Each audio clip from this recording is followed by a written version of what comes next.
Islam adalah satu-satunya agama yang dijadikan oleh Allah Subhanahu wa taala bagi seluruh para anbiya. Hanya nama Islam itu sendiri dilabelkan di dalam Al-Qur'anul Karim dengan nama Islam. Adapun umat-umat yang terdahulu tidak ada sebutan nama Islam, yang ada adalah muslimin. Nabi Ya'qub ketika berwasiat kepada anak-anaknya, di antara pesanannya adalah wala tamutunna illa wa antum muslimun. Jangan kamu mati kecuali dalam keadaan muslim. Akan tetapi di dalam Al-Qur'anul Karim dinyatakan nama agama bagi umat ini adalah nama Islam. Inna dina indallahil Islam. Sesungguhnya agama ini di sisi Allah adalah Islam. Wa may yabtaghi ghairal islami dinan falan yuqbala minhu wa huwa fil akhirati minal khasirin. Barang siapa yang menuntut agama selain daripada Islam, maka tidak akan diterima oleh Allah. Dan ia akan tergolong daripada orang-orang yang merugi. Islam menjadi label agama itu adalah bagi umat Nabi Muhammad SAW yang dibawa oleh baginda Rasulullah. Nama-nama agama yang terdahulu walaupun intinya itu Islam, yaitu mengajak beribadah kepada Allah dan tidak menyekutukan Allah, namun tidak ada nama Islam. Ianya dikatakan millah Ibrahim seperti mana dalam Al-Qur'anul Karim. Oleh sebab yang demikian, pemberian nama kepada Islam ini untuk baginda Rasulullah memberikan kepada kita satu indikasi bahwa agama ini yang akan tersebar sepanjang zaman, walaupun orang yang membawanya sudah kembali kepada Allah Subhanahu wa taala.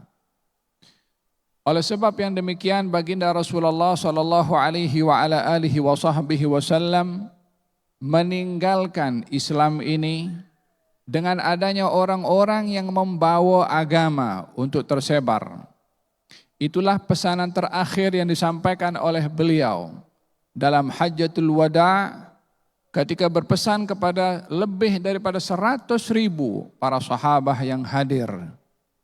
Mengatakan kepada mereka, ala la tarji'u ba'di kuffara. Jangan kamu kembali setelah aku menjadi orang-orang kafir. Mengingatkan tentang agama, mengingatkan tentang tamassuk, membela agama. Di akhir pesanan beliau mengatakan kepada para sahabat, falyuballighu syahidu minkum al-ghaib. Yang hadir bersamaku hari ini hendaklah menyampaikan kepada yang tidak hadir. Agaknya apa kita akan memahami daripada pesanan Nabi yang mengatakan yang hadir menyampaikan kepada yang tidak hadir? Adakah difahami bahwasanya kaum muslimin setelah kembali daripada Hajjatul Wada' bersama Nabi kembali ke Madinah untuk menyampaikan kepada masyarakat yang ada di Madinah, ianya mempunyai makna yang lebih luas.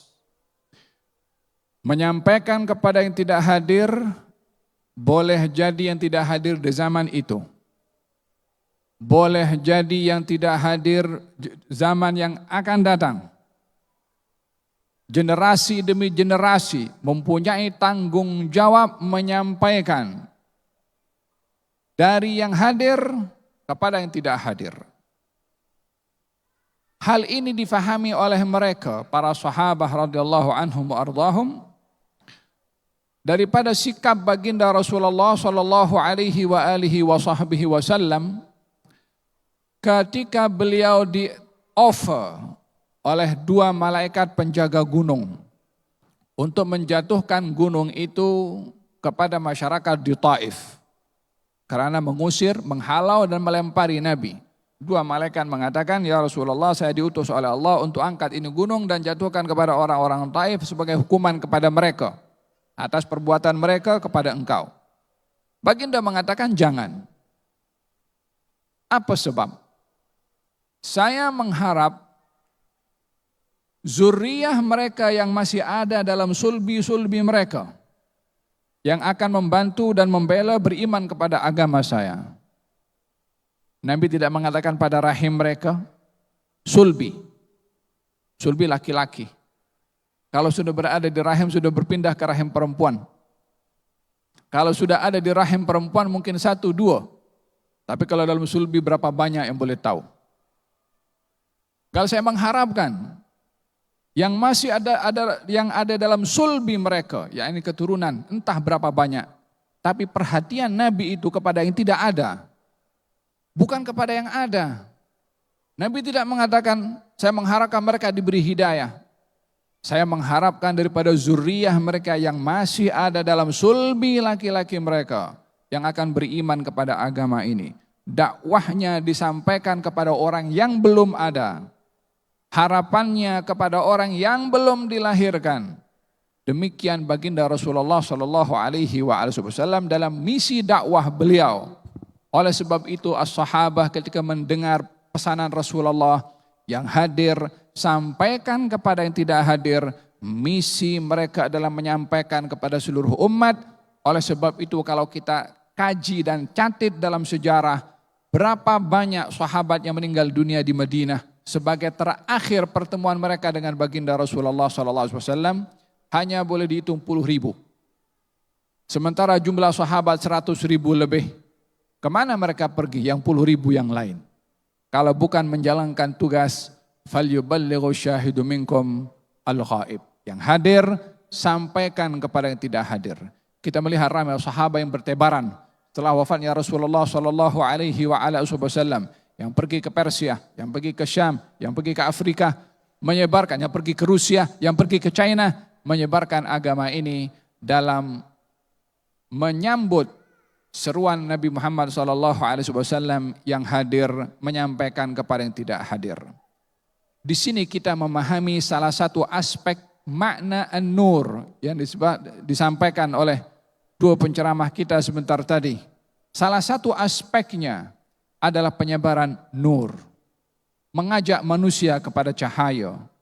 Bukankah itu yang disampaikan oleh Allah Subhanahu wa taala tentang baginda Rasulullah sallallahu alaihi wasallam, qad anzalallahu ilaikum dzikra rasulan yatlu alaikum ayatillahi mubayyinatin liyukhrijal ladzina amanu wa amilus solihati minadh dhulumati ilan nur. Kami turunkan kepada kamu dzikra, yakni Rasulullah SAW. Salah satu nama Nabi selain An-Nur, seperti mana kita dengar tadi, salah satu namanya Dzikra. Qad anzalallahu ilaikum Dzikra. Kami turunkan untuk kamu zikir. Apa itu zikir? La ilaha illallah, ya boleh jadi. Subhanallah, ya boleh jadi. Rasulullah, iya juga. Makna yang luas pada zikir. Rasulan yatlu alaikum. Zikir tadi yang aku turunkan kepada kamu, rasulan, rasul. Yatlu alaikum ayatillahi. Yang membacakan untuk kamu ayat-ayat Allah, mubayyinatin, diterangkan, dijelaskan, ditafsirkan, diperincikan. Tujuannya ayat ini ditafsirkan, diperincikan, liyukhrijal ladzina amanu wa amilus solihati minadh dhulumati ila nur, untuk mengeluarkan orang-orang beriman dan beramal saleh dari kegelapan menuju kepada cahaya, kepada an-nur. Itu salah satu makna an-nur yang ada pada baginda Rasulullah sallallahu alaihi wasallam. Kita berbicara tentang an-nur, salah satu aspeknya adalah mata ini boleh melihat tapi dia akan terhalang penglihatan kalau ini gelap. Bukankah mata itu punya kekuatan untuk melihat? Ya, tapi ia tidak punya kekuatan independen. Dia perlu cahaya. Sama juga dengan mata hati. Dia boleh melihat, tapi kalau tidak ada nur, dia akan gelap. Oleh sebab itu, nur Bermakna terangnya dengan adanya cahaya melihat segala sesuatu. Nur yang ada pada Rasulullah adalah untuk memberitahukan mana yang hak, mana yang batil, mana yang mungkar, mana yang ma'ruf, mana yang baik, mana yang tidak baik. Ini bahagian daripada nur yang diutus dengannya junjungan Nabi besar Muhammad sallallahu alaihi wa ala alihi wasallam. Oleh sebab yang demikian dalam sejarah diceritakan tentang nur pada Rasulullah sallallahu alaihi wa ala alihi wasallam yang menerangi orang bodoh jadi alim, orang tak tahu menjadi tahu, orang nakal menjadi baik, orang tak berakhlak menjadi berakhlak. Itu bahagian daripada nur yang dibawa oleh baginda Rasulullah sallallahu alaihi wa ala alihi wasallam. Datang seorang sahabat Badui daripada jauh. Nabi tengah menyampaikan khutbah di atas mimbar. Dia datang daripada jauh, kemudian dia interrupt Nabi dalam berkhutbah. Katanya, ya Rasulullah, saya datang ini daripada jauh. Tak mudah saya datang kemari untuk kerap mendengarkan ilmu daripada engkau. Ajarkan kepada saya beberapa kalimat yang saya pegang kalimat itu sampai saya mati. Karena tidak mudah untuk datang kerap kepada engkau. Maka Nabi turun daripada mimbar, duduk dengan si Badui itu private class. Dia seorang saja. Ini sahabat di hadapan Sayyidina Abu Bakar, Sayyidina Umar semuanya. Dia pergi duduk ke situ dengan satu Badui. Orang bertanya, orang perlu, orang menginginkan jawaban. Orang datang jauh-jauh semata-mata untuk mencari ilmu. Diajarkan beberapa surat oleh Nabi, Qul huwallahu ahad, salah satunya diajarkan kepada dia. Dia balik ke kampungnya dengan membawa sedikit beberapa saat duduk dengan baginda Rasulullah sallallahu alaihi wasallam. Ta'limul jahil. Mengajarkan orang yang tidak tahu. Nur yang perlu ada pada orang muslim memahami daripada nur Nabi Muhammad sallallahu alaihi wasallam, ta'limul jahil. Mengajarkan orang tidak tahu supaya dia menjadi orang yang mengetahui. Nur yang ada pada baginda Rasulullah sallallahu alaihi wasallam menerangi orang yang tidak sopan untuk menjadi sopan. Orang yang tidak beradab menjadi beradab. Orang yang ingin bermaksiat berhenti daripada berbuat maksiat. Nur yang seperti itu kita ingin sampaikan. Datang seorang lelaki kepada baginda Rasulullah sallallahu alaihi wa ala alihi wasallam, mengatakan kepada baginda Rasulullah, ya Rasulullah, idzan li bizina. Ya Rasulullah, izinkan saya nak berzina. Peliknya orang ini tidak buat zina, dia minta izin kepada Nabi sallallahu alaihi wasallam. Kira-kira agaknya kenapa dia minta izin nak buat benda seperti itu? Bukankah orang kalau nak buat seperti itu, kalau lah nak buat pun akan buat senyap-senyap, akan buat orang tak tahu. Ini minta izin. Minta izinnya kepada orang yang datang dengan agama yang dalam agama itu larangan orang untuk berzina. Agaknya itu orang tanya kepada Nabi pasal apa? Kalau bukan hatinya ada something yang dia tak kena nak buat benda itu, tapi tak boleh dia nak berhadapan dengan hawa nafsu itu. Dia datang pergi dokter. Bukan klinik yang kita ada. Dokter hati. Dia ingin lawan kepada hawa nafsunya itu. Jumpa dengan baginda Rasulullah. Idali berzina. Saya ingin berzina, izinkan saya wahai Rasulullah. Mana ada orang datang kepada kita minta izin nak rompak. Sebelum kena tangkap dulu masuk perlokap ya. Tapi motif orang itu bertanya yang perlu kita kaji. Kenapa dia? Ingin dia merawat dirinya. Kata baginda Rasulullah, perawatan mula, terapi. Nak kasih masuk dalam hati orang ini nur. Katanya, atarda li ummik. Kamu reda tidak orang lain berzina dengan ibu kamu? Ibu kami minda dulu. Katanya aku tidak reda. Kata baginda Rasulullah, orang lain pun juga tidak reda kamu berzina dengan dia. Mungkin dia ibu orang lain juga seperti kamu tak mau, dia tak mau. Atarda li bintik. Kamu reda tidak orang lain berzina dengan anak perempuan kamu? Katanya aku tidak reda. Kalau orang lain pun juga sama tak reda. Atarda li ukhtik. Kamu reda orang lain berzina dengan saudari perempuan kamu? Dikata aku tak reda. Orang lain pun tak reda. Minda dibuka dulu. Diajak berfikir dulu. Kalau kamu tak mau, orang lain pun sama. Apa yang menyebabkan kelebihan kepada kamu untuk orang lain tidak boleh berbuat demikian kepada keluarga kamu, sementara kamu nak buat kepada keluarga mereka? Kan logik diajak berbicara seperti itu. Sekarang giliran hati. Setelah minda dibuka, hati disentuh. Dipegang dadanya oleh Nabi SAW. Allahumma ghafir dzambah wa hassin farjah. Allahumma ghafir dzambah wa hassin farjah. Ya Allah ampunkan dosa, Allah mutahhir qalbah wa hassin farjah wa ghafir dzambah. Ya Allah sucikan hati orang ini. Ampuni dosa orang ini. Lindungi kehormatan orang ini daripada melakukan perbuatan zina. Kata orang itu, tidak diangkat tangan Nabi daripada dada aku, melainkan perbuatan yang paling aku benci adalah zina. Tadi datang minta izin untuk berzina. Bangkit daripada Nabi, hilang, bahkan benci, bukan hanya hilang saja. Siapa yang tanah merasa benci pada perbuatan tersebut, setelah awalnya dia ingin sangat melakukan perbuatan itu, Allah Subhanahu wa Ta'ala melalui siapa? An-Nur yang dimasukkan di dalam hati orang itu dengan doa dan mohon kepada Allah Subhanahu wa Ta'ala.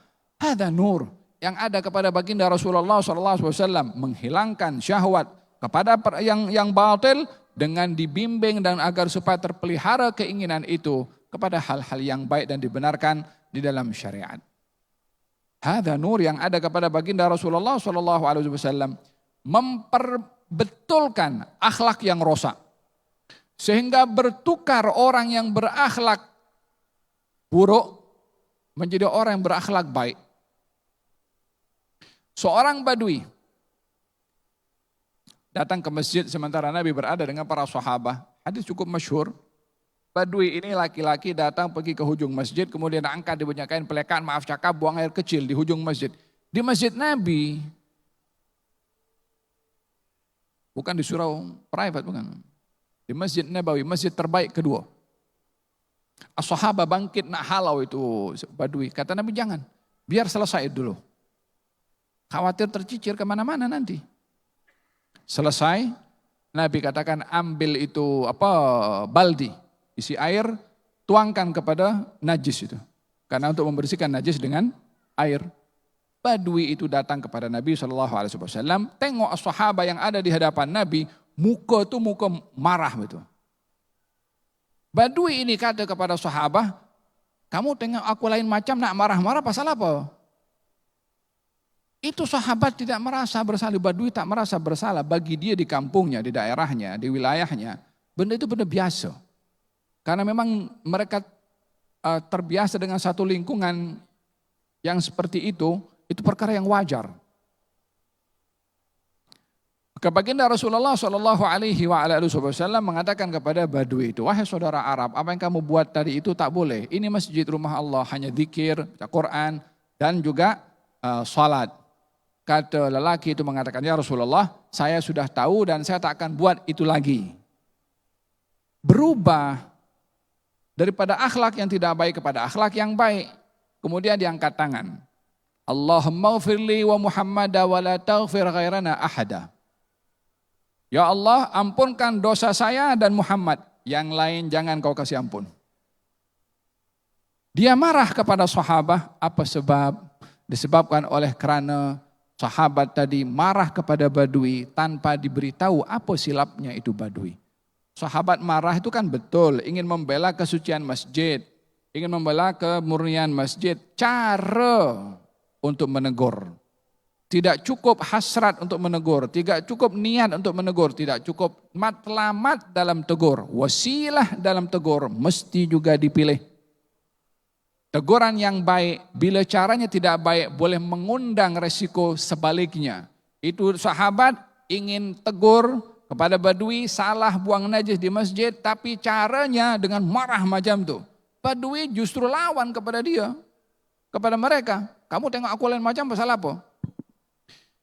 Merubah daripada orang yang tidak baik akhlaknya menjadi orang yang baik akhlaknya. Ini bukan hanya berlaku kalangan dewasa, hatta kepada kanak-kanak. Nur kalau menerangi, cahaya itu kalau terang semua yang ada kena semua. Baginda Rasulullah dalam memberi manfaat tidak pilih-pilih, siapa saja, mau kanak-kanak, mau laki-laki, mau perempuan. Hatta musuh pun juga. Bila ada ruang untuk disampaikan hidayah, nur akan diambil peluang itu oleh Nabi Muhammad SAW.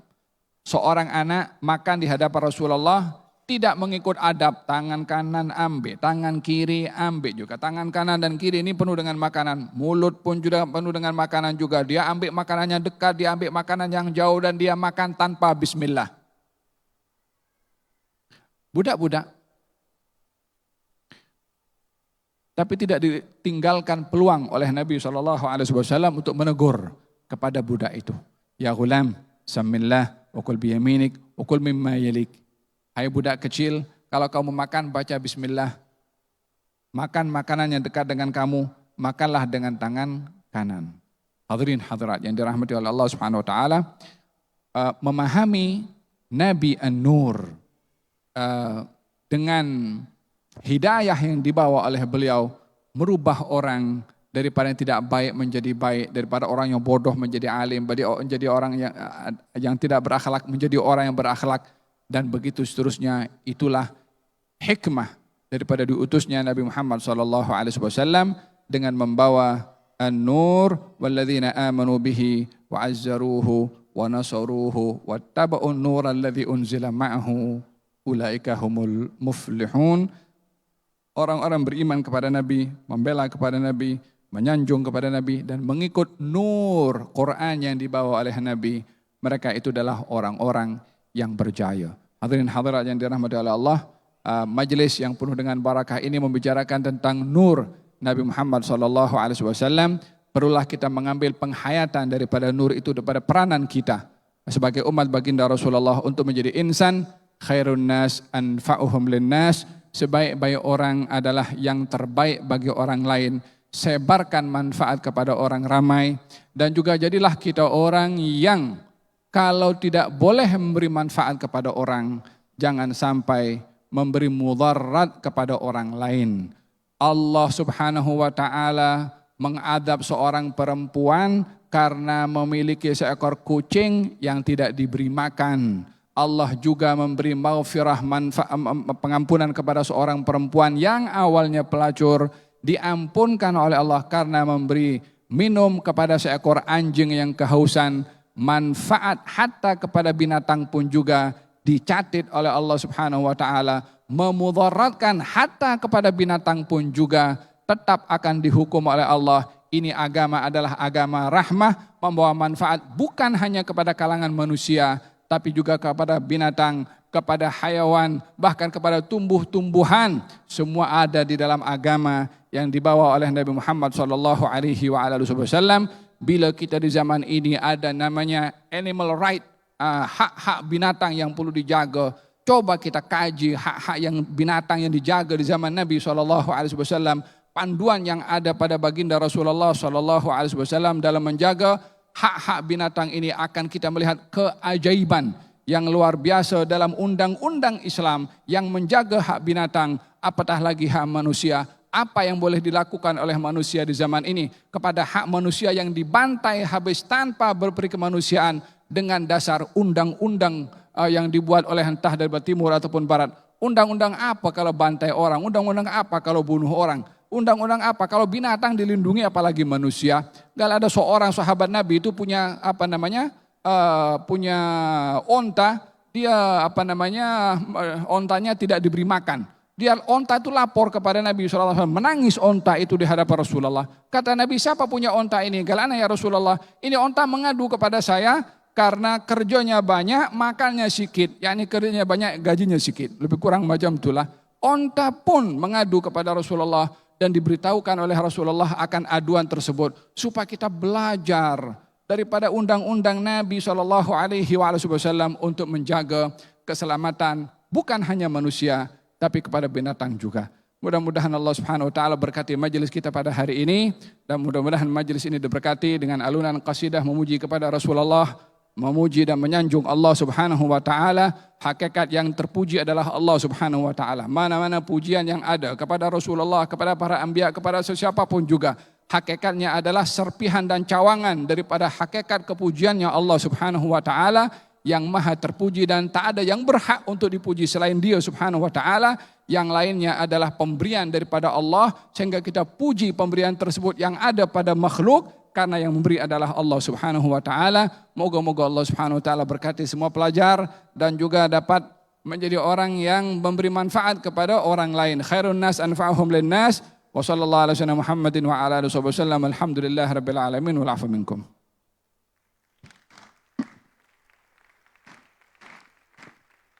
Terima kasih diucapkan kepada Al-Habib Ali Zainal Abidin bin Abu Bakar Al-Hamid